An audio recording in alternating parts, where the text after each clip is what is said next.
In almost every dark room built by the pillagers, a face is carved into stone. Inside the Piglin Bastion, a statue made of pure gold is hidden, and Piglins never touch gold for anything else. And there is a cloak worn by every village priest, in every biome, in every version of the game. And it is not a coincidence.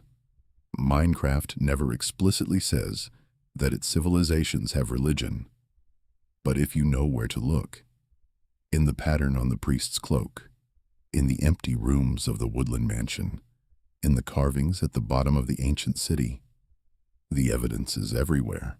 So who do the inhabitants of Minecraft actually pray to? Get comfortable. This is a Minecraft lore breakdown. The world is inhabited by 4 intelligent civilizations. Villagers and pillagers belong to the large-nosed race, which split from a common ancestor. Piglins, locked away in nether bastions. And us, the player, technologically and culturally human. Look at the technological level of this world. Stone tools, iron armor, an early trade economy. And you are looking at something close to the early Middle Ages, in some places even antiquity. By the end of this video, you will find out why a monster's face is carved on the walls of the desert temple, why Piglins built a whole golden idol out of a material they usually hide, and why pillagers stopped praying altogether. The most obvious religion in Minecraft belongs to the villagers. We know this because the game has a literal priest profession, a separate cult minister, and a separate building for him, the church. It won't look the same in every biome, but you can always recognize it by the brewing stand inside. Here is a detail that most players pass by. Villagers pray to the creeper. Look at the priest's cloak. No matter what biome he spawned in, plains, desert, taiga, savanna, there is always the same symbol on the cloak, the face of a creeper. This isn't decor, this is doctrine. And it is built entirely on the fear of explosions. Long before villagers had cats in normal villages, they lived in a structure most players know as ruins, underground remnants buried beneath modern villages. Take a closer look at these ruins. Entire buildings bear the tracks of explosions. Destroyed stone, scorched blocks, walls with missing chunks. Patterns that only creepers can leave behind. The same instinct that gave ancient human cultures gods of thunder and lightning. When something is powerful, random, and incomprehensible, you don't try to fight it, you pray to it. That's how a shrine appears by the road, a brick niche with a creeper face pressed into terracotta. The first religion of Minecraft was born out of nothing but the fear of survival. Of course, prayers change nothing. Creepers don't care if they are worshipped or not. What actually saved the villagers was something biological, not spiritual. Cats. We can directly prove that villagers tamed wild ocelots. The jungle biome villager outfit uses trim made of ocelot skin, meaning they hunted this species, interacted with it, and eventually tamed it. And cats do something that no prayer can do. They passively repel creepers, forcing them to bypass any settlement where a cat is present. This is exactly why modern villages are intact. This is why there is at least one stray cat in every inhabited village. And this is why villagers keep cats specifically. Not parrots, not dogs, not fish. The cat is the only pet that is functional. Over time, the creepers themselves seem to have learned to avoid villager settlements in general because a cat is almost always nearby. The old cult of fear didn't die. It was inherited. Witches, who split from villager society earlier, still keep a cat by their hut for this exact reason. The wandering trader is an exception. He has his own defense with his llamas and doesn't need a cat. Even the pillagers, who by this point fear almost nothing, sometimes build small wool sculptures in the shape of a cat in their mansions. They no longer need protection, but the ritual outlived the reason it appeared. This isn't a superstition that is dying. It is a superstition petrified into a tradition. The creeper cult did not stay within the boundaries of the villages. The desert temple also has creeper faces carved on the inner walls, along with unreadable desert hieroglyphic text below. The most likely explanation: these temples were originally places of worship, and the same iconography is found in desert villages. Blocks of chiseled sandstone with the same creeper face turn up in ordinary desert houses. The carving on the pyramid is not the work of some unknown ancient civilization. It is the scripture of the villagers, etched in stone. Why, specifically, the creeper and not zombies? But a logical question arises here. Why did the creeper become the object of worship instead of zombies? Zombies, one could argue, represent a greater existential threat to villager civilization.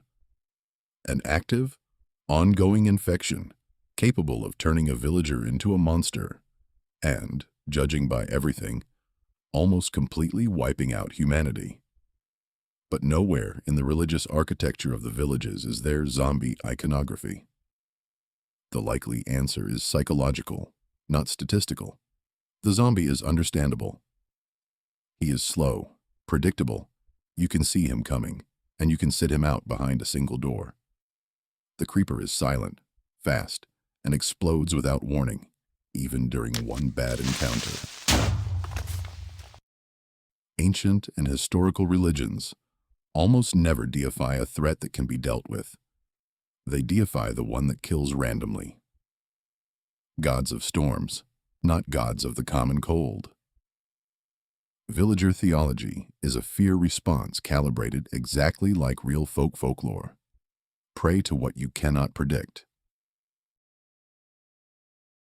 Villagers and pillagers originate from the same initial civilization, but generations have passed since the split, and their belief systems have diverged completely.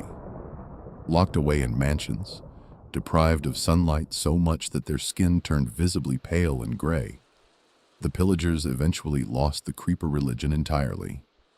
There was no reason to fear it. By this point, creepers had already learned to avoid any large-nosed civilizations, be it villagers or pillagers. So the religion of the pillagers didn't just fade away. It was replaced by ideology. Every mansion and every pillager outpost is saturated with the same repeating symbolism. The face of the exact same pillager, again and again, on flags, on wall tapestries, on banners carried into battle. This is not religious art. This is a cult of personality.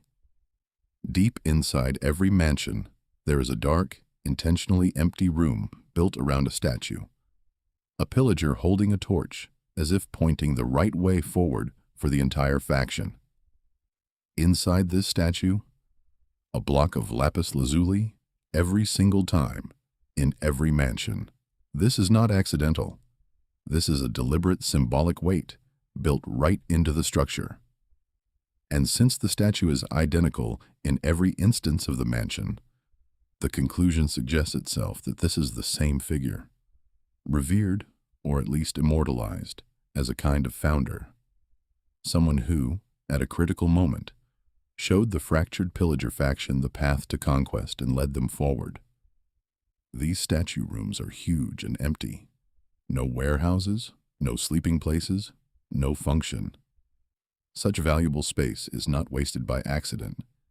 It is wasted intentionally, because that is the whole point. And yet, the old religious instinct did not disappear completely. It simply faded into the background. Pillagers still build small stone altars topped with a single flower. If they just loved flowers, they would grow them. And pillagers are perfectly capable of growing other crops. Instead, a single flower, a specially built stone base, a surviving shrine from a religion that was pushed to the side. Ideology is now more important than religion for the modern pillager, and the game shows this directly during a raid. When a banner bearer drops the flag, the entire raid party breaks formation to pick it up, placing the banner above killing villagers, above their own lives. This piece of fabric has zero mechanical benefit. Such behavior is driven by pure ideological submission, inherited from whatever replaced their ancestors' fear of the creeper. The pillagers were able to outgrow their fear, trade their old gods for flags, and wage war on their own brothers. But in this world, there are those who survived a far more terrifying theological catastrophe. A civilization that faced a nightmare head-on, causing their former gods to turn into their ultimate panic, forcing them to flee into the depths of hell. In the next part, we will break down who the piglins actually worshipped before gold became their ultimate idol, and why humanity is the only faction in Minecraft that never knew faith at all. Subscribe to the channel so you don't miss the continuation of this story, dropping in just a few days. Leave your theories in the comments, and I'll see you in the next mystery of this world.